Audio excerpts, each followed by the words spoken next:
you see is Women are often seen as things, as objects. and sex on TV. But where are those good old-fashioned values on which we used to rely? Don't stop, pump that, don't stop, pump that, pump that, pump that, don't stop. Drop that pussy, bitch. What you twerking with? Bounce up, young pop, champagne, they know the face and they know the name. Drop that pussy. Jean Kilbourne brings up some very interesting points on female representation in the media, particularly in advertising. Her ideology is a criticism to the way women are portrayed in the media. She focuses mainly on the sexual objectification in which women are victims of. I personally agree with her outlook on this issue, as like she mentioned in the video, is normalizing this sexual image of women and transferring this from the media and into reality. However, nothing was mentioned in the video on how this treatment to women can be stopped.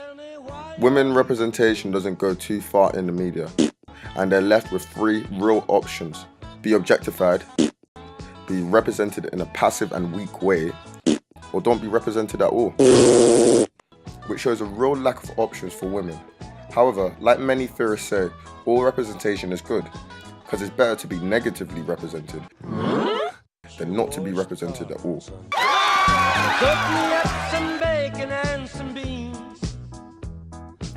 Advertising has become much more widespread, powerful, and sophisticated than ever before. Babies at the age of 6 months can recognize corporate logos, and that's the age at which marketers are now starting to target our children. Girls are encouraged to present themselves as strippers and porn stars, to remove their pubic hair, and to be sexually available while expecting little or nothing in return. And at the same time, they're insulted. I mean, she's half naked. It makes all women look bad. Meg, who let you back in the house? As they learn that their sexual behavior will be rewarded, they learn to sexualize themselves, to see themselves as objects. These images cause real harm to real girls and women. The image of women in advertising is worse than ever. So our girls are getting the message today so young that they have to be incredibly thin and beautiful and hot and sexy, and that they're going to fail, because there's no way to measure up to this impossible ideal. The self-esteem of girls in America often plummets when they reach adolescence. Girls tend to feel fine about themselves when they're 8, 9, 10 years old, but they hit adolescence and they often hit a wall. And certainly part of this wall is this terrible emphasis on physical perfection. Meg, honey, I always thought you were beautiful just the way you... oh, God. Couldn't do that with a straight face. Padded bras and thong panties are sold for 7-year-olds in major department stores. And the latest product? High heels for babies. Say what? Not to leave boys out, you can get t-shirts for your toddlers that say things like Pimp Squad.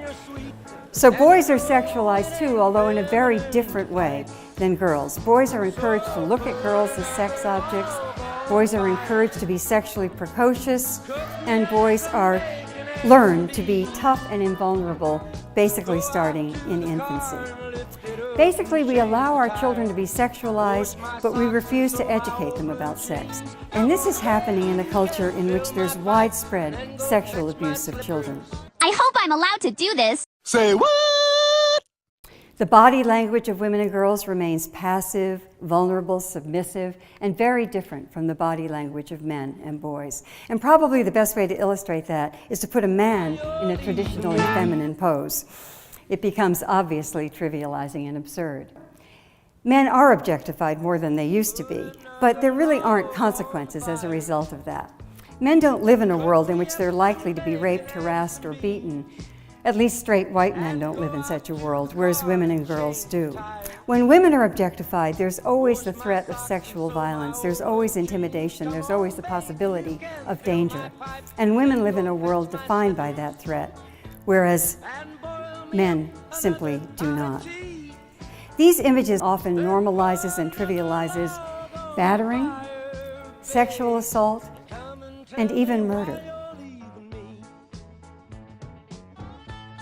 The theme of the show was about this poor, stupid woman who was too dumb to leave her relationship, her abusive relationship. And domestic violence is far more complicated than that. I make and us all I just some think dinner, they missed the huh? mark. Come here. You fat, ugly bitch.